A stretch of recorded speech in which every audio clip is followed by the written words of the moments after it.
Dramatic testimony in the House January 6 committee hearings on Capitol Hill. Some top Republican officials detailed how they resisted pressure from then-President Trump to overturn the election, one of them telling him he would not break his oath. Chief Washington correspondent Jonathan Karl has the latest.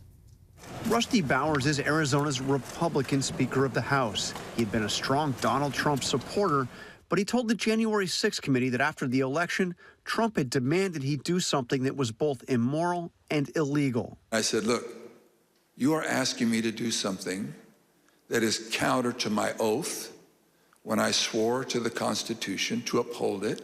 You are asking me to do something against my oath, and I will not break my oath. In a series of calls after the election, Trump, Rudy Giuliani, and others demanded Bowers throw out the electoral votes won by Joe Biden and replace them with a bogus slate of Trump electors. Giuliani asking him to put party first. He would say, aren't we all Republicans here?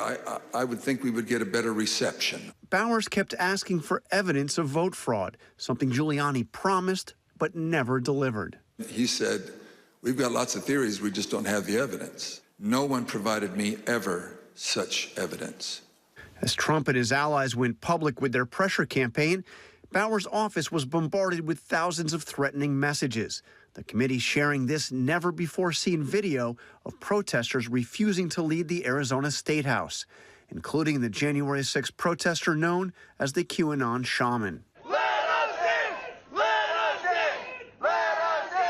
And like Bowers, many state lawmakers and election officials in the contested states were harassed at home. The committee presented new video showing how explicit those threats were. The punishment for treason is death. The committee also called an election worker from Georgia, Shay Moss, who, along with her mother, Ruby Freeman, was falsely accused of election tampering by Donald Trump and Rudy Giuliani. Of Ruby Freeman and Shay Freeman Moss and one other gentleman, quite obviously, surreptitiously passing around USB ports as if they're vials of heroin or cocaine. In one of the videos we just watched, Mr. Giuliani accused you and your mother of passing some sort of USB drive to each other. What was your mom actually handing you on that video? A ginger mint. The accusations were bogus, but they triggered an avalanche of threats from Trump supporters. A lot of threats. Wishing death upon me, telling me that, I'll be in jail with my mother, and saying things like, be glad it's 2020 and not 1920. Moss's mother, Ruby, sat behind her at the hearing. Donald Trump attacked her by name 18 times in a single phone call with Georgia's top election official. In videotaped testimony, Freeman describes the toll that took on her life. There is nowhere I feel safe. Nowhere. In taped and live testimony, the committee heard from Republican election officials also in the states of Michigan, Pennsylvania, and Georgia.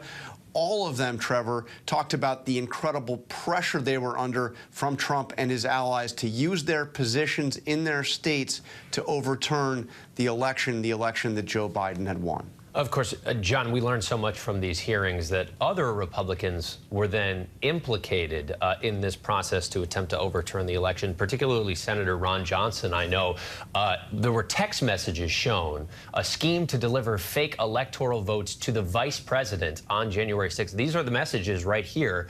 They show a senior Johnson aide wrote to a member of Pence's team. He said he had something to hand to the vice president. He said they were alternate slates of electors for Michigan and Wisconsin, to which the vice president's aide replied, do not give that to him. Now, Johnson's spokesperson insists the senator had no involvement here, but, what could this mean for the committee's investigation and other people being implicated? Well, consider, Trevor, that those text messages were from Johnson's chief of staff. This wasn't, some random intern answering the phones in the front office. This was Senator Johnson's chief of staff who said he was trying to pass on urgently so-called alternative, in other words, fake slates of electors from two states to the vice president. And the only reason those fake electors were not passed on is because Pence's office said, no, don't give that to him. So what impact will it have on the investigation? I don't know, but it's certainly something that bears further scrutiny. Johnson may have denied any knowledge of this. I mean, that would raise questions of, well, why is his chief of staff, running around, trying to pass something like this on to the vice president at such a critical time, right before the January 6th joint session. I would imagine a chief of staff acting that way without the senator's knowledge would be considered unprecedented. Oh, John, we also heard from Arizona House Speaker Rusty Bowers repeatedly. Part of his testimony is that he said Rudy Giuliani told him, we have a lot of theories, but we just don't have the evidence, which is, an outright admission of not having the evidence. Could that come into play if the Justice Department decides to maybe bring charges? I mean, it's another piece of evidence that not only were Trump and his inner circle doing things that were wrong, but that they knew what they were doing was wrong, or at least in this case, they knew that they had absolutely no evidence for what they were trying, to back up what they were trying to do. So unclear. It's another piece. There's been so much of this, Trevor. I mean, we've heard the testimony of Donald Trump's former Attorney General, Bill Barr, his former campaign manager, Bill Stepien, his own daughter and senior advisor, Ivanka Trump, and on down the line, people in Trump's inner circle saying that they knew that there was no serious evidence of election fraud that would do anything anywhere near changing to change the results of the election. Of course, the committee isn't done yet, too, John. I know what a lot of people are talking about and were surprised by is that the committee has subpoenaed footage from a documentary filmmaker who had access to the former president's inner circle before and after January 6th. It's something that seems to have potentially even surprised members of the Trump campaign. I mean, what could we expect to learn from this footage? Unclear, but it is wild. This is something that most people had no idea was going on. He's a British documentary filmmaker. He was working since September of 2020 until just after January 6th. Interviews with Trump family members, some fly-on-the-wall video of meetings. Again, we just don't know. We haven't seen it. We don't know how significant it will be. It's kind of unfathomable that people wouldn't know about that. Jonathan Karl joining us from Washington. John, thanks so much. And we're going to have full coverage of the committee's next hearing tomorrow at 3 o'clock Eastern.